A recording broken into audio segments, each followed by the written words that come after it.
30 projections in 30 days going into the 2024 regular season for the New York Mets as we continue our month-long deep dive into the Mets 40-man roster. Today's video is about our ace of the starting rotation, Kodai Senga.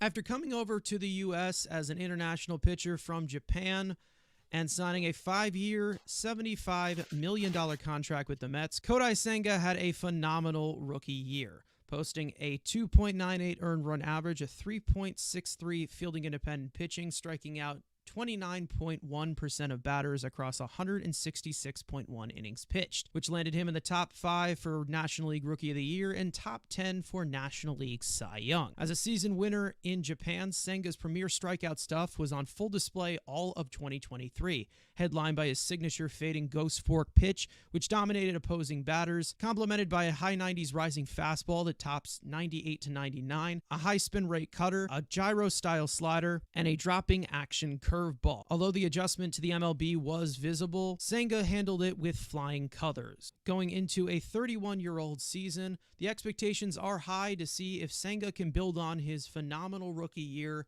with the potential to be the ace of the Mets staff for years. Now, obviously, Kodai Senga will be starting this season on the IL with a shoulder injury, which will kind of cut into the Cy Young campaign if you do have that expectation, which kind of sucks. It's a huge hit to this rotation. Obviously, he is the pitcher we have the highest hopes for. It definitely is a big gut punch to the Mets rotation, which seemed to be relying on Kodai Senga a lot being the frontline piece. He was supposed to be the ace. He was supposed to be the guy that we trusted to eat all the innings and be the great ace. And he's already fell, and now this rotation season is over. Hopefully, it's just maybe 1 or 2, maybe 3 times through the rotation, and we get him back on the mound because, again, like we've said, he is the most important starting pitcher, and if he falls, so does our season. He's a guy that we didn't know what to expect. No, coming over from Japan, our expectations were, let's wait and see.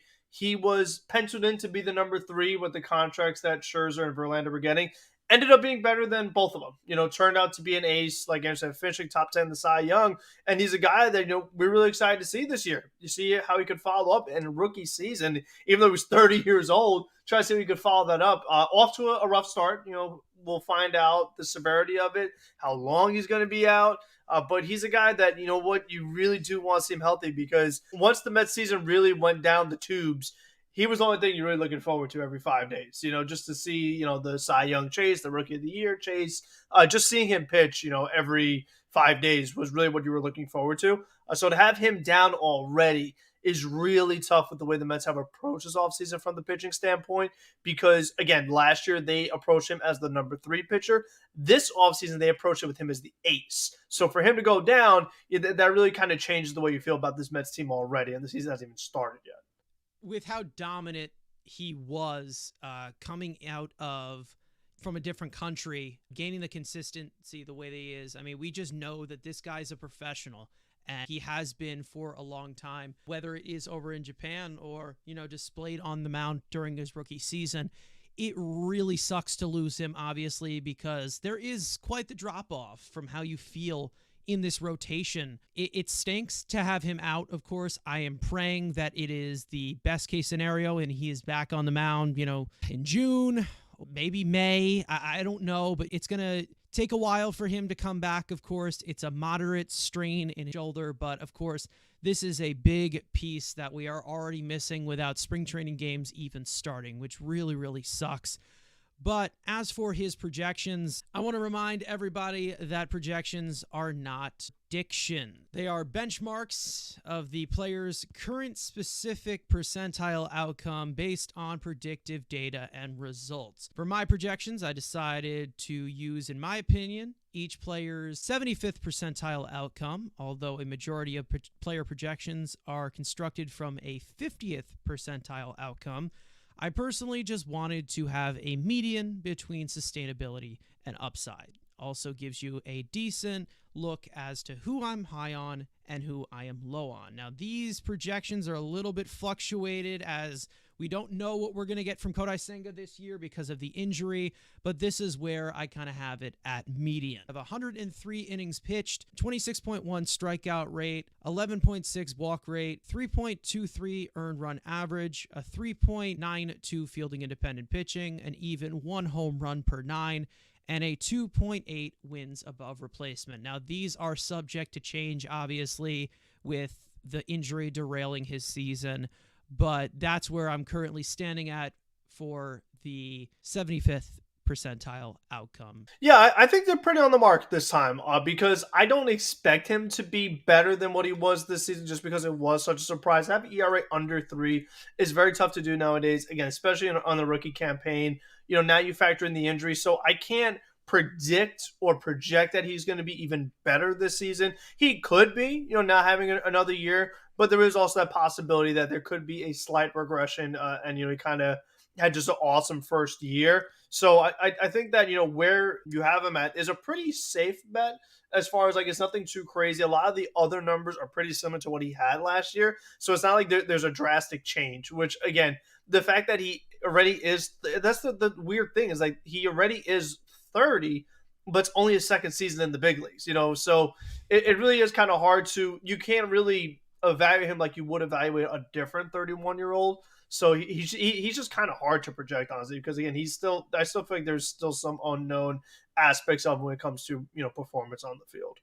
We never know if he's going to repeat a rookie year, or maybe if he's the one-year wonder. He's been able to do that in Japan consistently. Just, I think, the main concern for me, obviously, is just putting the guy on the field now because of the injury. You accounted for some regression. You were not biased. I respect it. But yeah, if you're getting, again, imagine saying this 2 weeks ago, oh, you're only going to get 103 innings out of Kodai Senga. Oh, we're screwed. But again, as the projections, again, you would, we don't know if he would have said built off last year and became even better. Listen, I originally had him at 180 innings pitched before the injury. So, I mean, it's a lot different. Like you said, you could have seen, the second year regression. They made the books around, okay, now you've seen the Ghost Fork's going to come in on 2 strikes. You got a full year of data for MLB coaches and hitters to see. So you would have probably seen a little bit of regression.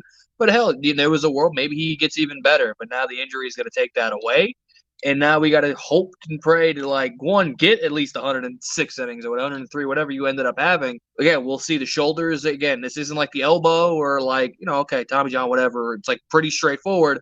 Shoulders are very, very finicky and weird. And you see that with Brandon Woodruff.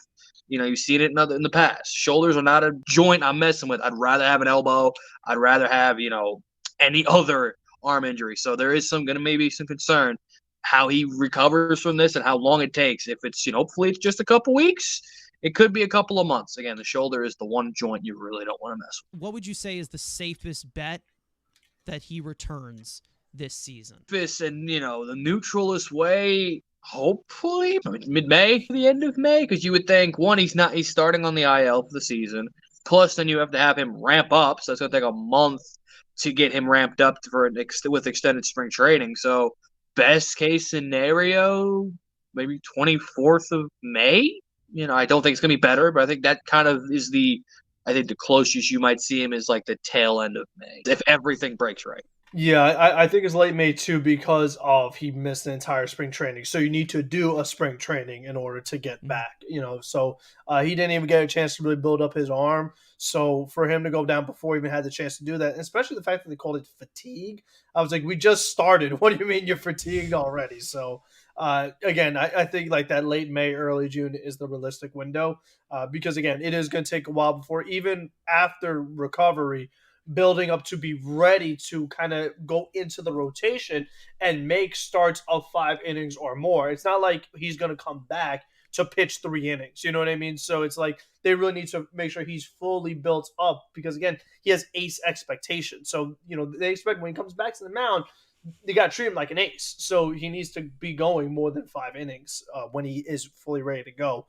and he's back on the major league level. Listen, as Mets fans, we have seen this case way too many times with so many pitchers. All I can say is that they do need to be cautious with this. As much as they do need him to be in a winning mode 5 days, they do need to be cautious. Of course, he is not fairly young. He is not fairly old, but again, they do need to be cautious. Really hoping that he has a speedy recovery. Get well soon, Kodai, because we are going to need you back here healthy on the mound this year in 2024.